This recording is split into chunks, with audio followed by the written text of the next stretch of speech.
अस्सलाम वालेकुम my YouTube family. तो कैसे हैं आप सब लोग। सबसे पहले मैं आपको कहना चाहूँगी कि आप सभी को मेरी तरफ़ से जुम्मा मुबारक हो।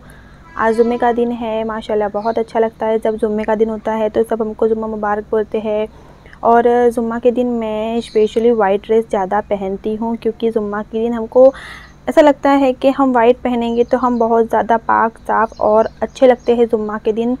तो ये ड्रेस मेरे हस्बैंड मुंबई से लेकर आए थे, तो मुझे ये बहुत अच्छा लगता है। स्पेशली उनको मेरे ऊपर वाइट कलर ज़्यादा अच्छा लगता है, वैसे मुझे इतना अच्छा नहीं लगता है। तो चलो हम पहले नमाज़ अदा करते हैं। तो आई होप आप सब ने भी नमाज़ ज़रूर अदा करी होगी। तो मैं यहाँ मेरा नमाज़ बिछाकर मैं रेडी हो चुकी हूँ नमाज़ पढ़ने के लिए। तो इंशाल्लाह आप सब भी नमाज़ ज़रूर पढ़िएगा। हम ये नहीं कि जुम्मा के दिन ही पढ़े, हमेशा हमको 5 टाइम की नमाज़ पढ़नी ज़रूरी है। तो हम यहाँ पर पहले नमाज़ पढ़ लेते हैं और नमाज़ के बाद मैं मिलती हूँ। और हाँ, मैं नमाज़ के बाद हमेशा आयतल कुर्सी ज़रूर पढ़ती हूँ। उसकी बहुत ज़्यादा फ़जीलत है आयतल कुर्सी की। और आपको 5 टाइम की नमाज़ के बाद 33 बार बिस्मिल्लाह ज़रूर पढ़ना चाहिए। इससे क्या होता है, आपकी हर एक दुआ कबूल फरमाते हैं अल्लाह ताला।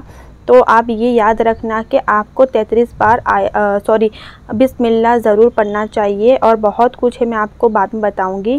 अब मैं दुआ करती हूँ अल्लाह ताला मेरी जो भी ये वीडियो मेरे व्यूअर्स देख रहे हैं, तो उनकी जो भी दिली ख्वाहिश तमन्नाओं को हमेशा कबूल फरमाना। जो मेरी बहनें हैं जिनकी औलाद नहीं, उनको औलाद नसीब फरमाना। जिनकी शादी नहीं होती है उनके लिए नेक और नेक रिश्ते नसीब फरमाना। जो बहुत बेरोज़गार हो चुके हैं अभी ये महामारी में, उनकी रोज़ी में बेशुमार बरकत अता फरमाना। अल्लाह सब की दिली ख्वाहिश तमन्नाओं को हमेशा कबूल फरमाना। और उसके बाद हमारी दिली ख्वाहिश तमन्ना को पूरा करना, आमीन। और उसके बाद मैं ये पाकिस्तानी पंसूरा लेती हूँ जुम्मा के दिन स्पेशली। मैं वैसे तो रोज़ पढ़ती हूँ, बट जुम्मा के दिन हम क्या पढ़ना चाहिए, ये दुआए ज़मील हमको पढ़नी चाहिए। इसकी बहुत ज़्यादा फ़जीलत है, बहुत ज़्यादा। अगर आपके पास पाकिस्तानी मंसूरा है तो आप उसमें देख सकते हो, उसकी बहुत ज़्यादा फ़जीलत है जुम्मा के दिन। फिर हम उसके बाद हम दुरूद अकबर पढ़ते हैं, उसकी भी माशाल्लाह बहुत ज़्यादा फ़जीलत है और बहुत इसका तर्जुमा भी बहुत अच्छा है। उसके बाद मैंने सब नमाज जुम्मा के दिन अदा करके फिर मेरा काम क्या आता है, इकरा के ऊपर मेरा काम आता है। तो फिर मैंने क्या किया, इकरा का ये दूध मैं गर्म कर रही हूँ। तो ये मेरे पास सिलेंडर है, वैसे मेरे पास पहले लाइट की जो थी वो थी क्या बोलते हैं उसको, प्रेस्टीज की जो सिकड़ी बोलते हैं वो थी। तो उस पर मैं करती थी तो बहुत डिफ़िकल्ट होता था। फिर मैंने इस तरह से सिलेंडर ले लिया। और बाहर तो देखो शदीद की गर्मी है, इतनी धूप है, बहुत ज़्यादा बाहर निकलने का तो दिल ही नहीं करता है। और ठंडी में तो इतनी ठंडी लगती है कि जैसे धूप में ही बैठो हम, इतना हमको ये होता है। और गर्मी में तो जैसे हम घर से बाहर निकले ही नहीं, अनारकली की तरह घर में ही रहे, इस तरह से होता है। तो यहाँ पर इतने काम हो जाते हैं। पहले तो मैं नमाज़ अदा करती हूँ, फिर उसके बाद सारे काम करती हूँ। पहले नमाज़ हमको अदा करनी होती है, उसके बाद हम आते इकरा प्राप्त। अभी इकरा ना आपको सॉन्ग सुनाएगी, अभी उसको बहुत ज़्यादा अच्छे सॉन्ग गाना आता है। तो अभी देखिए हम उसका सॉन्ग सुनते हैं।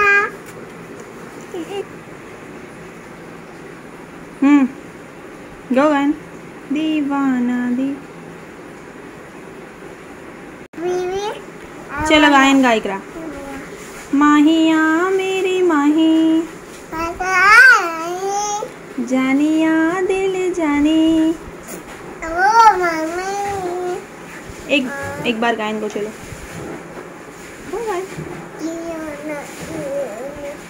इकरा कौन सा गायन गाती है। तो अब मुझे लग रही है बहुत ज़्यादा भूख लग रही है, तो फिर मैं नीचे जाके खाना लेकर आई हूँ। खाने में है ये चने बटाटे, और चना बटाटा हम बनाते हैं आप लोग भी बनाते ही होंगे, ऐसा नहीं है, कोई भी हंसना मत मेरे ऊपर। हाँ, तो अभी हमने सालन बनाई चने बटाटे, सबके घर में इस तरह से ही बनता है। और ये बहुत टेस्टी है, बहुत ज़्यादा अच्छे है। और मेरी ये जीरा छाछ जो मैं पीती ही हूँ दोपहर में, रात में खाने में ये होती ही है जीरा छाछ। और फिर थोड़ा से हमने मैंगो रखा है, कैरी, जो कि अभी मुझे बहुत अच्छी लगती है। वैसे हमेशा अच्छी ही लगती है, बट कभी कभी ना कैरी खाने का मन बिल्कुल ही नहीं होता, और कभी कभी तो इतना होता है कि फिर कैरी को छोड़ने का मन नहीं होता है। तो अभी मैं आप बोल रहे होंगे कैसे भुक्कड़ों की तरह खा रही है ये, तो सच में मुझे बहुत ज़्यादा भूख लग रही थी, तो इसलिए मैंने फटाफट पहले खाना खा लिया। मैंने के बाद में थोड़ा व्लॉग शूट करती हूँ, पहले खाना ज़रूरी है। फिर मुझे इतनी ज़्यादा भूख लग गई तो मैंने फिर फटाफट से खाना खा लिया। तो सॉरी, मैं आपको कहना भूल गई, आप भी आइए, खाने इनवाइट कर रही हूँ मैं। तो उसके बाद कुछ मेरे ये ड्रेसेस निकले हैं जो कि मैंने शादी में दहेज में लिए थे। अभी जब शादी होने की होती है ना तो इतना कुछ ले लेते हैं दहेज में कि सोचते हैं यार इतना कुछ क्यों लिया होगा। अभी इतने ड्रेसेस बाकी मेरी, सिर्फ ये तो मैंने अपने जो बेड के अंदर जो रखते हैं ना, तो उस तरह से मैंने रखे हुए थे। इतनी स्पेस नहीं है अभी मेरे घर पे। इंशाल्लाह आप सब दुआ कीजिए कि जल्दी मेरा बड़ा घर बन जाए। तो अभी इतनी स्पेस तो नहीं है मेरे घर में कि मैं कहाँ कहाँ रखूँ। तो अभी मेरे पास ये सारे ड्रेस अवेलेबल थे। आप देख सकते हो इतने प्यारे प्यारे गाउन है, इतने अच्छे लुक देते हैं। और इसकी प्राइस वगैरह पूरा मैं आपको बताऊंगी इस वीडियो में। मैं कब से सोच रही थी कि इसका एक अलग से वीडियो बनाओ, बट मुझे लगा कि अलग से वीडियो में क्या बनाऊंगी ये 3 ड्रेस में। तो मैंने सोचा कि चलो इस व्लॉग में ही मैं इसको ऐड कर देती हूँ। ये कुछ घरारे टाइप सा है, और ये 2 है जो वो गाउन है बहुत। ये जो 2 गाउन है वो स्टिच नहीं किए हैं, मतलब स्टिच कराना बाकी है। अभी कुछ फेस्टिव नहीं है, कुछ ओकेज़न नहीं है, तो मैंने सोचा कि अभी मैं क्या करूँगी स्टिच करा के। फिर कभी मोटी हो गई, कभी पतली हो गई। वैसे मैं मोटी होती ही नहीं हूँ, इतनी ही रहती हूँ। तो कभी भी हो गई तो फिर मुझे दिक्कत आएगी उसको वेयर करने में। तो मैंने सोचा कि नहीं, कुछ अगर होगा, कभी किसी की वेडिंग आएगी या फिर कुछ ओकेज़न आएगा तो मैं इसमें स्टिच कराऊंगी। वैसे ईद वगैरह में मैं इतनी हैवी ड्रेस नहीं पहनती हूँ, लाइट ही पहनती हूँ, तभी मैं इसलिए इतने भारी वाले ड्रेस तो भी रख देती हूँ। कभी बहुत सारे भाई है, कज़न वगैरह है, उनकी शादी में भी काम आएंगे। और इस तरह से अगर रखे होते हैं तो काम ही आते हैं, कभी कुछ ऐसा नहीं है।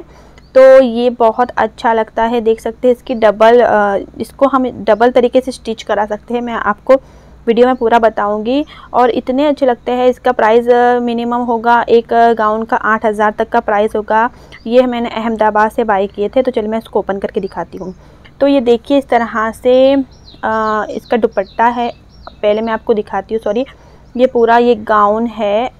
उसकी जो फ्रंट चाक, ओपन चाक है, हम इसको अलग अलग तरीके से उसको स्टिच करा सकते हैं। इसको 2 तरह के उसके जो फ़ोटोज़ दिए हैं।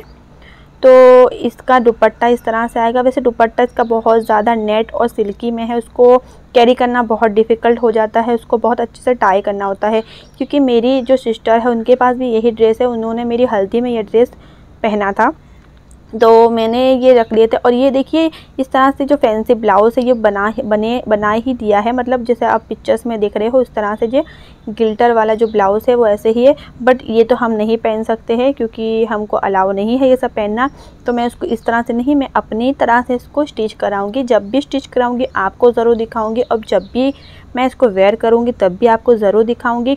तो इस तरह से हमको कुछ यहाँ पर अस्तर का जो अंदर कपड़ा होता है वो दिया है, अगर हमको कभी ज़रूरत पड़ती है, क्योंकि हम लोग ज़्यादा लोग इतना खुला खुला नहीं पहनते हैं। तो इस तरह से हम नीचे इसकी बॉटम भी कर सकते हैं। देखिए एक अस्तर का कपड़ा बॉटम तरीके से दिया है। इस तरह से हम उसको ओपन भी रख सकते हैं और उसको बंद भी रख सकते हैं। इस तरह से हम उसको जिस टाइप में सिला सकते हैं, उसको हमको आइडिया दिया है कि आपको जिस तरह से उसको स्टिच कराना हो। तो इस तरह से इसमें जो शरारा वरारा दिया था जो वो है। अब आता है हमारा नेक्स्ट ड्रेस। इसमें ये दुपट्टा है, देखिए इसका भी बहुत नेट ज़्यादा हैवी है और उसको भी कैरी करने में बहुत डिफ़िकल्ट होता है। मुझे इतने वो हैवी वाले दुपट्टे होते हैं ना जो हम कैरी नहीं कर पाते, वो मुझे पहनने में ही बहुत होता है कि मैं पहनूं कि ना पहनूं।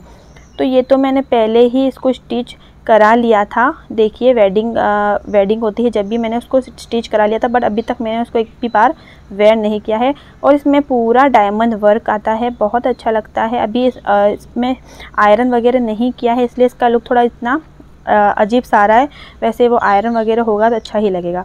और ये आता है उसका जो घरारा है, बहुत ज़्यादा उसका जो घेर है बहुत अच्छा है, बहुत ज़्यादा घेर है।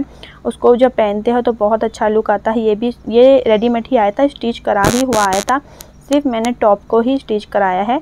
ये बहुत अच्छा लगता है, देख सकते हो पूरे में वर्क दिया हुआ है और बहुत अच्छा है इसकी डिज़ाइन। और ये हमारा आता है थर्ड वाला, इसकी भी बहुत अच्छी डिज़ाइन, कलर वगैरह बहुत अच्छा है। ये फुल लेंथ गाउन है, आप देख सकते हो। इसकी जो ऊपर से लेके बॉटम तक फुल इसका जो भरत है, जो इसका वर्क है बहुत ज़्यादा अच्छा है। और इसका जो घेर है, इसका जो घेरा है बहुत अच्छा है, बहुत ज़्यादा है। और इसका दुपट्टा भी सेम वही है जो हम नहीं कैरी कर सकते हैं, मतलब बहुत डिफ़िकल्ट होगा जब हम उसको पहनेंगे, तो उसको अच्छे से टाई करके पहनना पड़ेगा।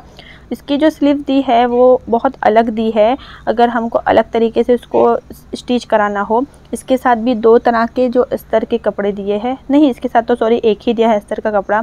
हमको अगर नीचे कुछ अगर हमको चुनीदार वगैरह से स्टिच करानी हो या फिर कुछ और स्टिच कराना हो, और ये इसके साथ हमको पूरा वो क्या बोलते हैं घाघरा, उस टाइप से पूरा घाघरा दिया है, ताकि ये हम अंदर उसको वेयर करेंगे तो उसका जो ऊपर का लुक होगा बहुत अच्छा आएगा। जैसे ये पिक्चर्स में दिख रहा है वैसा उसका एकदम बहुत ज़्यादा घेर आएगा, इतना अच्छा लुक आएगा।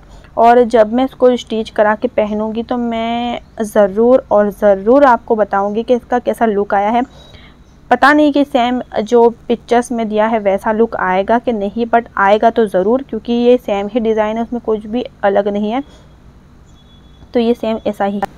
और जब मैं ये सब दिखा रही थी उसके बाद मैंने बाहर जाके देखा तो बारिश हो रही थी, क्योंकि अभी थोड़ी देर पहले मैंने आपको दिखाया तो जब शदीद की गर्मी थी, शदीद की धूप थी, और देखो इतनी देर में बारिश आने ही लगी है, बारिश शुरू ही हो गई है। आप देख सकते हो पूरा बारिश वाला मौसम हो चुका है और बारिश गिरना शुरू हो गई है। बारिश का कोई पता नहीं होता कब कहाँ कब कैसे शुरू हो जाती है। और वैसे मैंने अपने जो कपड़े धोकर धूप लगाने के लिए डाले थे, फिर फटाफट से मैंने देखा मौसम ऐसा हो गया तो मैंने वो कपड़े भी अंदर ही डाल दिए, क्योंकि अभी जो कपड़े ड्राई हो गए हैं वो फिर से भीग ही जाने वाले हैं। यही इतनी मुश्किल हो जाती है जब बारिश आती है। तो मुझे बारिश में ज़्यादातर मुझे ना जो हमारे कपड़े होते हैं ना क्लॉथ, उसकी ही टेंशन रहती है, वो कभी भी ड्राई नहीं होते हैं, ऐसे ही भीने भीने रहते हैं। और अभी इतना अच्छा मौसम हो चुका है ना, इतनी ठंडी ठंडी हवाएं आ रही है और जो मिट्टी की ना भीनी भीनी खुशबू आ रही है, ऐसा दिल करता है कि खा लें मिट्टी को। और अब मैं आपको यहाँ से भी कुछ दिखा देती हूँ। यहाँ पर वैसे हमारा ये ना सोप नेट होते हैं ना, अरीठे, उसका पेड़ है, वहाँ से कभी भी हेयर वॉश के लिए भी ले सकते हैं। बट अभी इतना टाइम कहाँ हेयर वॉश इसे करे और इतना हेयर का ध्यान रखे कि कभी नहीं होता ना इतना टाइम। जब हम फ्री होते हैं, जब शादी के पहले जब बहुत कुछ कर लेते हैं, शादी बाद सब इनफ हो जाता है। तो यहाँ से ना कुछ इतना सारा हो रहा था बारिश वगैरह, तो फिर मैं बाहर निकली, मैंने देखा बारिश हो रही है तो चलो बारिश का भी शूट कर लेते हैं। आपके साथ सब कुछ शेयर करना मुझे अच्छा ही लगता है। वैसे यहाँ बारिश होती है तो यहाँ जो है ना बहुत ज़्यादा पानी भर जाता है।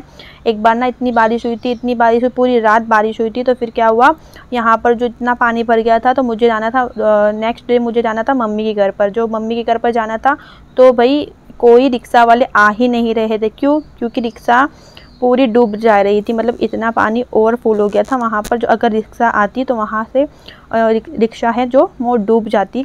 तो फिर वो मेरा दिन चला गया मम्मी के घर जाने का। मुझे इतना अब उदास हो गई थी मैं, अभी ही बारिश आना था। जब भी फिर संडे को बारिश आता है मुझे ऐसा ही होता है, अभी बारिश आएगा, कल मुझे जाने ही नहीं मिलेगा मम्मी के घर पर, तो इतना वो हो जाता है। और जब मम्मी के घर पर होती है बारिश आती है तो अच्छा लगता है।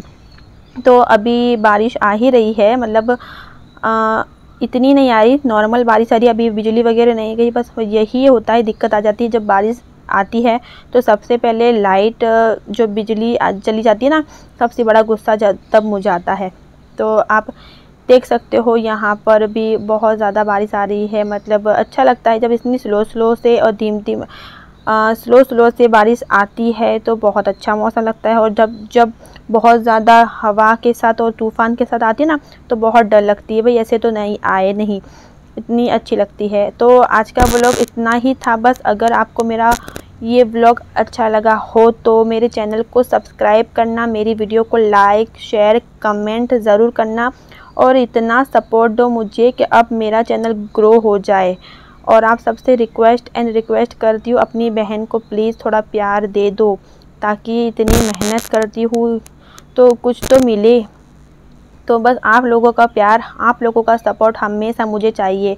तो अगर मेरे चैनल में आपको ऐसे अच्छे व्लॉग देखना है तो मुझे सब्सक्राइब ज़रूर कीजिएगा और हमेशा आपकी दुआओं में मुझे याद रखेगा।